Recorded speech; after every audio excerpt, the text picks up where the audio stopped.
নমস্কার বন্ধুরা, এই মুহূর্তে সবথেকে বড় একটা ভয়ঙ্কর নিউজ দিতে চলেছে আপনাদের। সেটা হচ্ছে বন্ধুরা, এইমাত্র পাওয়া খবর অনুযায়ী একটা বড় ব্রেকিং নিউজ। সেটা হচ্ছে কলকাতা হাইকোর্টের ডিভিশন বেঞ্চ থেকে কিন্তু একটা ব্রেকিং নিউজ দিয়েছে। সেটা হচ্ছে যে 2010 সালের পরে যতগুলো ওবিসি সার্টিফিকেট ছিল সবগুলোকে কিন্তু বাতিল করা হলো। প্রায় আনুমানিক 5 লক্ষ কিন্তু ওবিসি সার্টিফিকেট কিন্তু এই মুহূর্তে বাতিল করলো কলকাতা হাইকোর্টের ডিভিশন বেঞ্চ।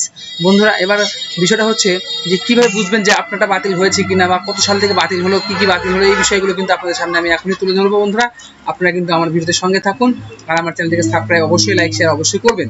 বন্ধুরা চলুন, আমি একটি কিন্তু সার্টিফিকেট দিয়ে আপনাদেরকে কিন্তু বোঝানোর চেষ্টা করছি। সেটা হচ্ছে বন্ধুরা, দেখুন এই যে একটা সার্টিফিকেট আমার সামনে রয়েছে ওবিসি সার্টিফিকেট। এটা কিন্তু একটা ওবিসি সার্টিফিকেট। দেখুন এখানে পরিষ্কারভাবে লেখা রয়েছে, ঠিক আছে, sub divisional officer Gangarampur sub divisional, ঠিক আছে। এবং এখানে দেখুন বন্ধুরা, এইটা একটা অফিসিয়ালি কিন্তু গভর্নমেন্ট থেকে দেওয়া কিন্তু ওবিসি সার্টিফিকেট, ব্যাকওয়ার্ড সার্টিফিকেট, ঠিক আছে। এবার কথা হচ্ছে ওবিসি শুধুমাত্র যেটা বলেছে সেটা হচ্ছে ওবিসিদেরই কিন্তু সার্টিফিকেট কিন্তু বাতিল হয়েছে। কত সাল থেকে বন্ধুরা? 2010 সালের পরে যতগুলো ওবিসি সার্টিফিকেট তৈরি হয়েছে সবগুলোই কিন্তু বন্ধুরা বাতিল। হ্যাঁ, এখানে দুটো জিনিস ফ্যাক্টর করছে, ওবিসি এ এবং বি। এটা কিন্তু উল্লেখ করা হয়নি, শুধুমাত্র বলা হয়েছে যে ওবিসি সার্টিফিকেট 2010-এর পরে যতগুলো হয়েছে সেটা নিয়ম বিরুদ্ধ এবং নিয়ম মেনে হয়নি। তার জন্যই সবগুলো ওবিসি সার্টিফিকেট প্রায় 5 লক্ষ পশ্চিমবঙ্গে কিন্তু এই ওবিসি বি সার্টিফিকেট বা এই সার্টিফিকেট যেগুলোই রয়েছে ওবিসি সার্টিফিকেট সেগুলো কিন্তু বাতিল করা হয়েছে। আরেকটা বিষয় সেটা হচ্ছে ইতিমধ্যে যারা চাকরিতে অবস্থায়রত তাদের কিন্তু চাকরিটা কিন্তু বহাল থাকবে, তাদের কিন্তু চাকরি যাচ্ছে না, তাদের চাকরি করতে পারবে, কিন্তু তারা কিন্তু জেনারেল ক্যান্ডিডেট হিসেবে। এবং যারা পাশ করে আছো এবং যারা ওবিসি সার্টিফিকেট এতদিন সংরক্ষণ পেয়ে এসেছো এখন থেকে কিন্তু আর সেটা পাবে না।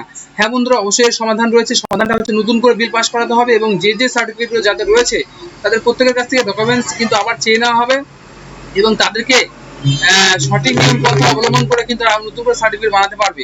আজকের মতো বন্ধুরা ভিডিও এইটুকুই। আমার ভিডিওটা যদি ভালো লেগে থাকে অবশ্যই লাইক শেয়ার সাবস্ক্রাইব করবে, কারণ সবার আগে কিন্তু আমি খবরগুলো দিয়ে থাকি। আর একটা বিষয় সেটা হচ্ছে যে শুধুমাত্র ভালো করে মনে রাখবো, শুধুমাত্র ওবিসি বি সার্টিফিকেট ওবিসি সার্টিফিকেটগুলোই কিন্তু বন্ধুরা ক্যান্সেল করা হয়েছে যাদের 2010-এর পরে এই ওবিসি সার্টিফিকেট তৈরি করেছে।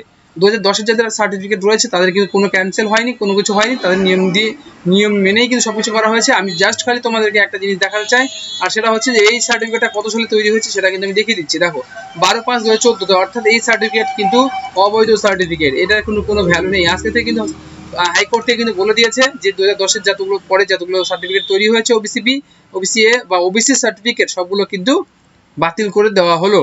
এই ছিল বন্ধুরা আজকে ভিডিও। আমার ভিডিওটা ভালো লাগলে শেয়ার সাবস্ক্রাইব কমেন্ট করবে এবং আমার ভিডিওটির সঙ্গে থাকবে। ধন্যবাদ।